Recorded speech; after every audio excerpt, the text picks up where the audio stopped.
Welcome to Newstalgia, the episode between episodes. I'm Basil. And Drew. And we're going to chat about what we've been watching, reading, listening to, etc. This past week or two. Does anybody want to go first? I'll go first. Okay. I'll start with non-anime. I have been watching Louder Milk on Netflix. Oh, yes. Louder Milk? It's got the guy from Office Space. It is a dramatic comedy about a character named, I forgot his first name, but named Louder Milk, who is an ex-addict who runs AA meetings. And a lot of things happen outside the meetings and in the meetings. Things with his best friend, who is also his sponsor. But a lot of people in his life have issues, and we follow him dealing with their issues and them working through their own issues. I'm on season 2 so far. I think it has 3 or 4 seasons. I'm not sure. Yeah. Is it still being produced, or is it, kind of finished? I believe it's still going. Cool. One of the stars is the star of one of my favorite podcasts. It's called Doozy. Will Sasso. Oh, shit! Yeah. For real? Yeah. I like him. Yeah, he plays Louder Milk's sponsor / best friend. Cool. Where are you watching it? Netflix. Okay, cool. Yeah, I think I saw it when I was flipping through Netflix this week. Anime-wise, I started rewatching JoJo's Bizarre Adventure, which one thing I love about that show is the name tells you the basics of what it's about, but it doesn't give everything that the show is, like a lot of manga / anime titles nowadays. Yeah. Which JoJo isn't new, so it wouldn't have that kind of title, but... Well, and I'll say that because of that, I've also noticed that sometimes things will be named in a way to bait you into reading it, and then it's not really what it's saying as well. Okay, to find my sister's feet sexy. Yeah, shit like that. And then it's like, there's nothing about that in the show at all, Fuck that. I like Bungo Stray Dogs. What is it? Is it wrong to pick up girls in a dungeon? Yeah, there's all kinds of ones. I can't remember any of them. I'm like, I reincarnated as a slime. They're so ridiculous. But yeah, I am vaguely familiar with JoJo's, and that people say, yeah, it's kind of a weird show. But first season. And yes, if you have some difficulty with the first season, it depends which way you have difficulty, because it gets very different after that. Is it something you can... Yes, you can skip the first season because it's not very related at all. Yeah. Yeah, because there are a few shows where I've done that. There are connections, but you can enjoy the show without watching the first part. Well, actually, yeah, it's not seasons really, it's part, because the first and second part are one season of the show.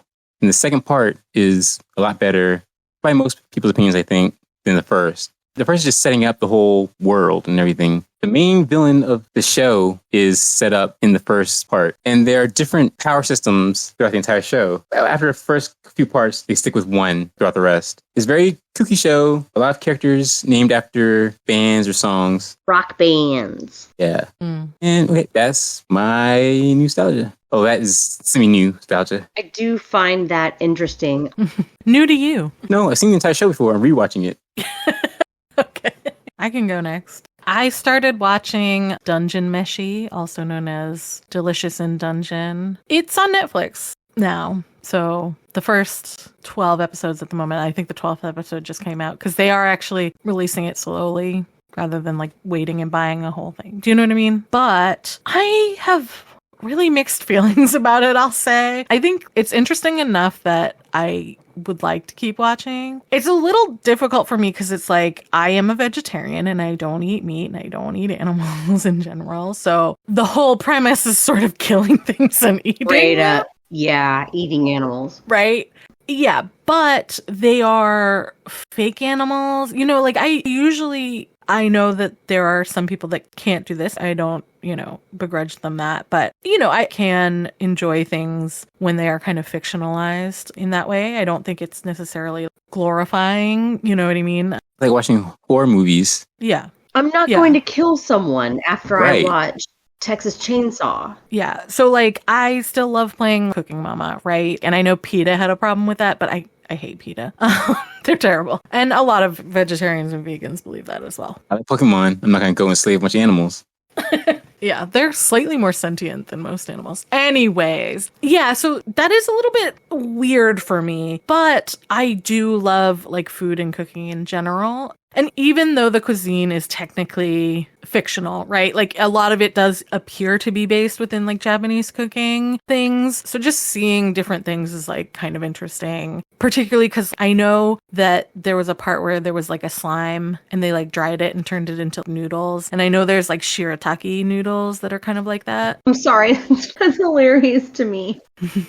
It is very fascinating what they find to like make a dish or like how to use the animals. They're not even animals, they're monsters, right? How do they use them in what way? Because some of the monsters are not as corporeal too. It's just sort of interesting. And there is like a whole actual plot. Like there's a reason they're in the dungeon, you know, they are looking for someone and whatever, which is fine. I don't think it's the strongest part of the show, if I'm being perfectly honest. And I think that's another reason why I kind of have a little mixed feelings about it. But it is kind of a fascinating show and it's very unusual. I mean, to be fair, like I haven't watched anime in a long time, so maybe it isn't all that unusual. But yeah, I like the concept in general. It's fun and interesting. Everybody on Tumblr is all about fucking Dungeon Meshi right now. Like they are posting comic panels that I have absolutely no context for. Yeah, I haven't started watching it yet. It's not even that I wouldn't recommend it, but I don't 100% get the hype. Maybe that's me. I don't know. And again, maybe it's partially because I'm a vegetarian. I don't know.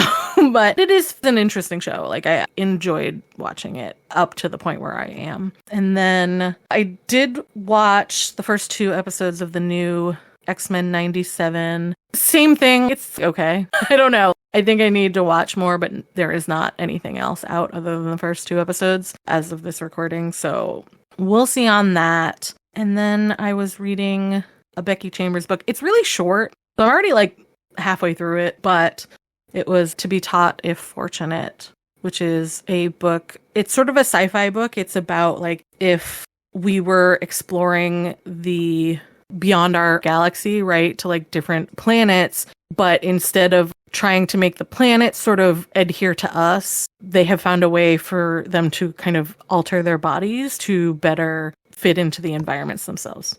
Neat. Yeah, it's kind of fascinating too. I don't know, like it's been a really interesting read so far and I like the writing and I know people really love Becky Chambers, mostly for another set of books, I believe, called Robot and Monk or something like that. Or maybe it's about character's name. I don't know. But I've heard people praise that one instead more so. And this is like basically a novella. It's pretty short. It's like, I think 136 pages or something. But thus far, I really enjoy it. And I will probably come back to you about, you know, the end of it by the next time. And I'll probably have something new. So those are my Newstalgias for today. Amanda? Me? Yeah, you're up. Oh, God. Okay. So there are no coincidences. I literally, you guys, I had a complete time lapse and I forgot that we were supposed to be doing this. Damn supercuts. I happen to be listening to, actually, I don't even know why Spotify recommended this to me. This was a total random Spotify recommendation. I'm going to pull it over to podcasts now. I started listening to a podcast called Scare You to Sleep. And I guess it's a good thing I did. This is a podcast where it's basically a one-woman show. The host's name is Shelby, and she is fucking great, you guys. Some of the time she is reading fictional short stories that are very, very spooky in nature, very mysterious. Sometimes she is reading Reddit comments from like our No Sleep. Sometimes she is reading stories that her listeners have sent in that are, you know, supposed true stories about the paranormal and things like that. So I've only listened to a handful of her episodes so far. Mm-hmm. I don't want to say the majority, but I will say maybe 60 to 70% are, you know, they're fictional. They're scary stories written by either another author or by her. A lot of the stories are written by her. So you know they're fictional. But then she gets into like the Reddit threads and the listener emails where she's like, hey, send me your scary paranormal stories. And this lady, she is spot on with voice acting. She is spot on with delivery. I really, really love her Reddit stories and her listener stories the best.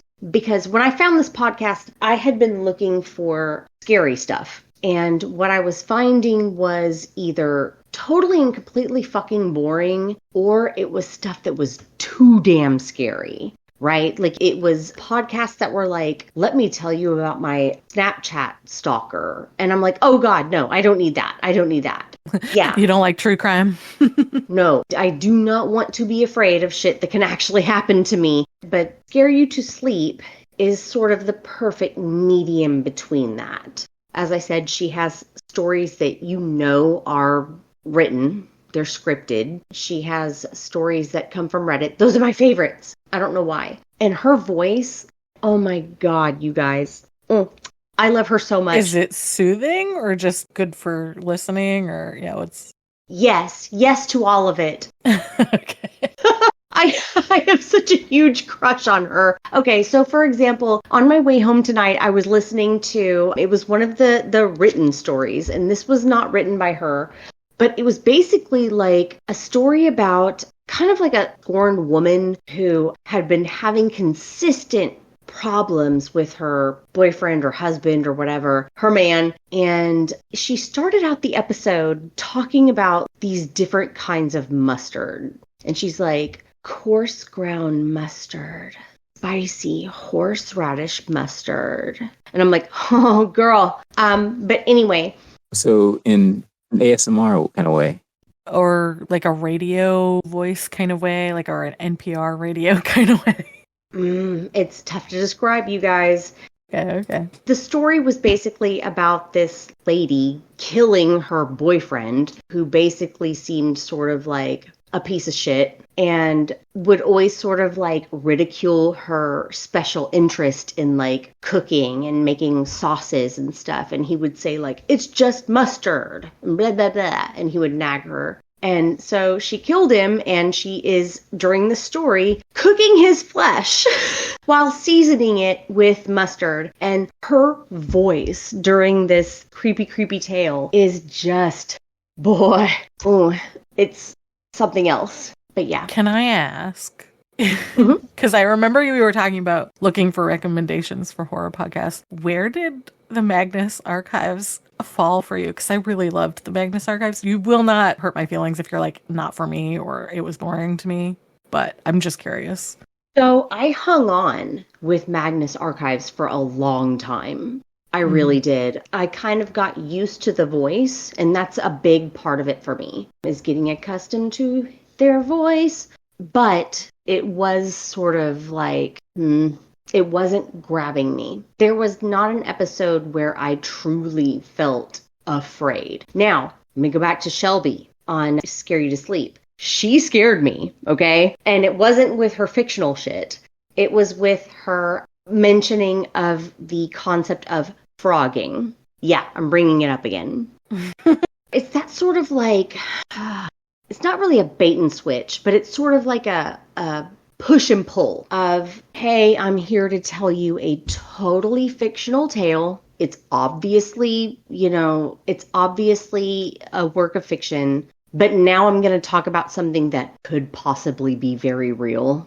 And she talks about frogging, which for anyone who doesn't know is a term for an indigent, a stalker, somebody who lives in your attic or basement or walls or vents without you knowing. Wow, I went down a rabbit hole with that, and it was terrifying. But then she backed it up and was like, okay, now I'm going to talk to you about a lady that, cooks her husband in mustard, and I'm going to make it perfectly clear to you that it's fake. Mustard.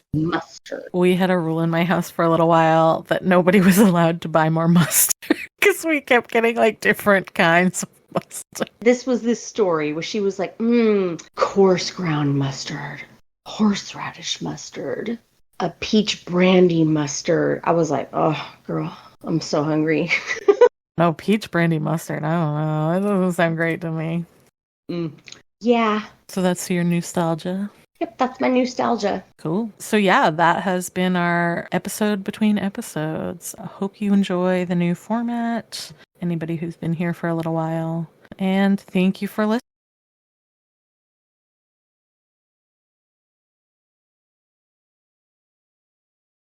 listening. Bye. Catch you next week. Bye bye.